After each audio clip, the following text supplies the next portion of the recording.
शांति से दुष्यंत, और जब कर्नाटक में हार गए, राहुल गांधी तुम्हें स्टेज पे चढ़ने नहीं देता, तुम मेरे स्टेज को क्यों खराब कर रहे हो? मैं इनसे पूछता हूं, आपका बताओ। बोलते मेरा छोड़ बीजेपी का बताऊंगा। सभा से पूछा, बोले मेरा छोड़ बीजेपी का बताऊंगा। अरे नेता कौन किसका है, मुझे ये नहीं समझ आ रहा। अनुराग जी जरा शांत हो जाइए। आप, मुझे पता है कि आप बदतमीजी करने ही चैनल पे आते हैं, फिर भी शांत हो जाइए। अपेक्षा है कि आप शांत रहेंगे। मोहम्मद आजम खान जैसे बकरी चोर को चढ़ाकर आ रहे, लेकिन उसके बाद भी ये हर बार इनका वही रटाया में हाथी चोर को बकरी चुराने वाले को क्या कहा जाए? अनुराग जी, जिसको बकरी हाथी मुकदमा हो, घोड़ा, सब ठीक है सर, रिलैक्स।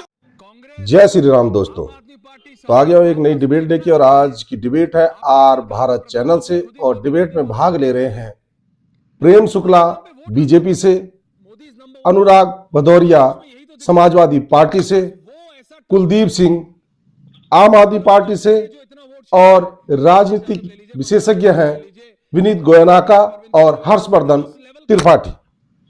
और डिबेट होने जा रही है जो आजकल 5 राज्यों के इलेक्शन होने जा रहे हैं, तो उसी पे ही डिबेट है कि कौन जीतेगा और कौन हारेगा, किसकी क्या रणनीति है दूसरे को हराने के लिए। इसी चीज के ऊपर काफी गर्मा गर्म डिबेट हुई, और राजनीतिक विशेषज्ञों ने अपना निर्णय किसी प्रकार से इन इलेक्शनों पर दिया, ये सारा आप इस डिबेट में देखेंगे। लेकिन डिबेट में उस समय ज्यादा गर्मा गर्मी हो गई जब एक प्रवक्ता ने मोदी को लेकर ऐसी टिप्पणी कर दी कि फिर क्या था। प्रेम शुक्ला ने फिर उस टिप्पणी का ऐसा जवाब दिया कि सारे के सारे की बोलती बंद कर दी। आखिर वह टिप्पणी क्या थी और प्रेम शुक्ला ने उसका किस तरीके से जवाब दिया, आओ देखते हैं इस डिबेट में। कांग्रेस, आम आदमी पार्टी, सपा आपस में इतना लड़ रहे हैं। आपने कल कहा कि प्रधानमंत्री खुद ही मोदी मोदी मोदी मोदी करते हैं, लेकिन मोदी के नाम पे वोट आता है पंकज जी। मोदी इज नंबर 1, और विपक्ष में यही तो दिक्कत है कि आपके पास वो ऐसा ट्रम्प कार्ड नहीं है, वो ट्रम्प कार्ड नहीं है जो इतना वोट शेयर ले आए। अखिलेश यादव ले लीजिए, ममता बनर्जी ले लीजिए, कोई भी ले लीजिए, आप अरविंद केजरीवाल, राहुल गांधी, उस लेवल का नहीं है कि आप नरेंद्र मोदी को टक्कर दे सके। Hence the desperation, hence the frustration, hence the attack on Modi. Pankaj ji, Narendra bhai Modi इतने बड़े वोट कैचर किस तरह के हथकंडों को अपनाकर बने, ये भी तो सोचिए। प्रेम शुक्ला जी, पंकज जी कह सकते हैं, कांग्रेस कह सकती है, अनुराग भदौरिया कह सकते हैं, वो कह सकते हैं, लेकिन यही तो नैरेटिव आपके लिए काम कर रहा है 14 से लेके आज तक। जी देखिए, इसी को वाचिक धूर्तता कहते हैं। क्या कहते हैं, दोबारा रिपीट कीजिएगा प्लीज। वाचिक धूर्तता, शाब्दिक धूर्तता, वाचा से जो धूर्तता की। पंकज जी मुस्कुरा रहे हैं, इसी कहते हैं जो पंकज जी कर रहे हैं। भाई हथकंडा कैसे होता है? 10 लाख लोगों की लाशों पर सत्ता में आ जाना, ये जो है हथकंडा होता है। आदरणीय पंकज जी जरा सुन लीजिए। अब आप, मैंने आपको बहुत धैर्य से सुना। तो क्या होता है हथकंडा कि 10 लाख लोगों की लाशों पर, और उस पर भी जो है यूनियन जैक की छत्र छाया में, और इंग्लैंड की रानी के शपथ खाकर प्रधानमंत्री पद पर बैठकर महात्मा गांधी की कांग्रेस पे कब्जा करके जो बैठते हैं, वो धूर्तता है। धूर्तता वो है कि लाल बहादुर शास्त्री की लाश पर उनको विष खिलाकर मारे जाने के बाद, उनकी हत्या के बाद उनका पोस्टमार्टम न करके प्रधानमंत्री पद हासिल करना, यह हथकंडा होता है। हथकंडा होता है 10,000 सिखों का नरसंहार करके प्रधानमंत्री पद प्राप्त करना। यह राजीव गांधी की धूर्तता थी।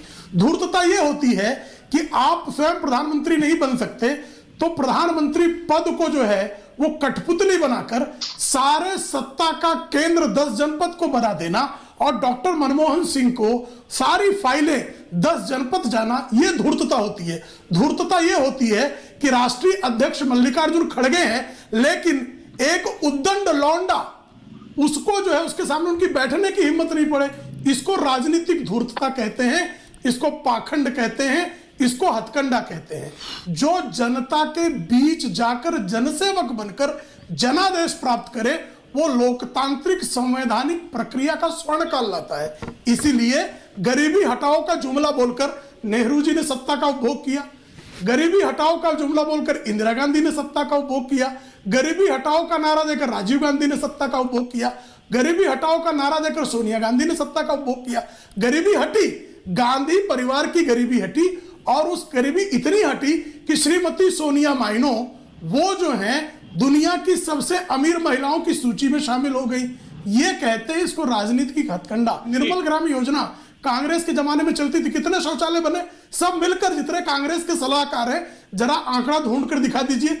लेकिन 11.5 करोड़ लोगों को शौचालय देकर महिलाओं की इज्जत में इजाफा करने का काम जो करता है उसको जो है जनता की सेवा कहते हैं। 50 करोड़ लोगों को जो है स्वास्थ्य की गारंटी देने को जनता की सेवा कहते हैं जी।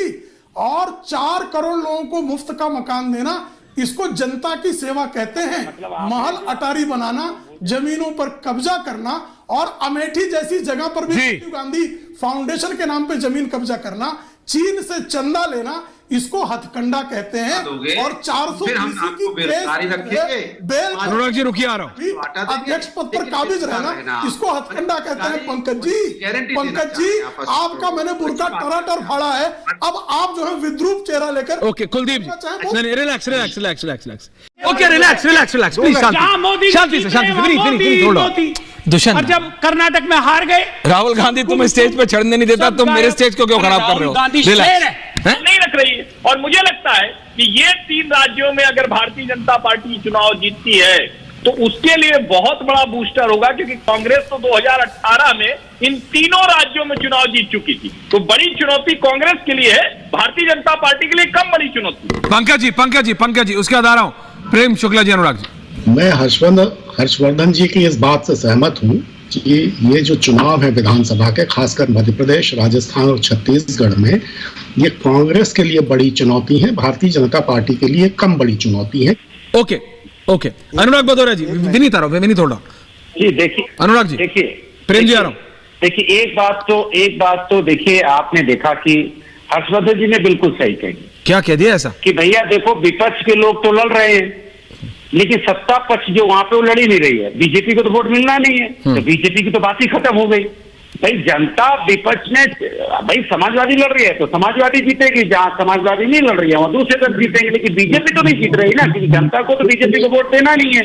लेकिन मेरे को यह अमेजिंग लगता है, चाहे मैं कुलदीप जी से पूछूंगा, वो आम आदमी पार्टी के बारे में नहीं बताते, बीजेपी के बारे में बताते हैं।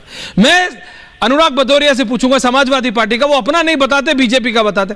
बीजेपी के नेता आप हैं कि ये है, मुझे यही नहीं समझ आता है। कई बार मैं इनसे पूछता हूं आपका बताओ, बोलते मेरा छोड़ बीजेपी का बताऊंगा। सभा से पूछा, बोले मेरा छोड़ बीजेपी का बताऊंगा। अरे नेता कौन किसका है, मुझे यही नहीं समझ आ रहा। प्रेम शुक्ला, ऐश्वर्या जी दादा, सेमीफाइनल वालों से मैं पूछना चाहता हूँ। हाँ पूछ लीजिए। एक मुद्दे की बात कर रहे हैं, प्लीज पूछिए। जरा शांत, अनुराग जी को रख लीजिए। ये मुद्दे की बात करो। पिछले 2018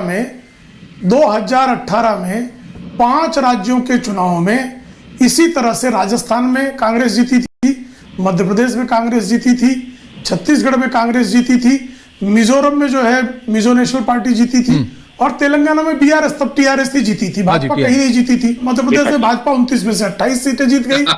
अब जीत सुन लीजिए, अब आप बीच में मत बोलिए, 29 में से 28 सीटें जीत गई। इसी तरह से राजस्थान में वैभव गहलोत तक।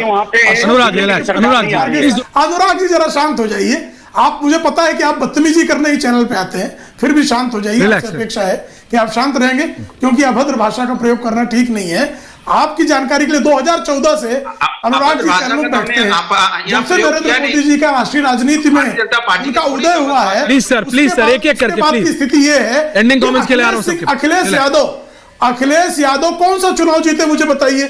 अखिलेश यादव 2014 में बुरी तरह हारे, 2017 में बुरी तरह हारे, 2019 में बुरी तरह हारे, 2022 में बुरी तरह हारे, बारंबार हारे, गायत्री प्रजापति को गले लगाकर हारे, मोहम्मद आजम खान जैसे बकरी चोर को चढ़ाकर हारे। लेकिन उसके बाद भी ये हर बार इनका वही रटाया में। अनुराग भदौरिया, आप बकरी चोरी का मुकदमा लगा के आप कह रहे हो बकरी चोर, वही रटाई बात करते हैं। हाथी चोर कहूं, बकरी चुराने वाले को क्या कहा जाए? अनुराग जी, जिसमें बकरी हाथी मुकदमा हो, घोड़ा सब ठीक है सर, रिलैक्स। मैं बात कर रहा था मध्य प्रदेश, छत्तीसगढ़, राजस्थान कहना पड़ेगा। 10 बार हम जाएंगे जू, सब घूमने जाएंगे जू। सर हम बकरी भी देखेंगे, गधी भी, सर सब देखेंगे। सर रिलैक्स सर, हम जू जाएंगे घूमने। रिलैक्स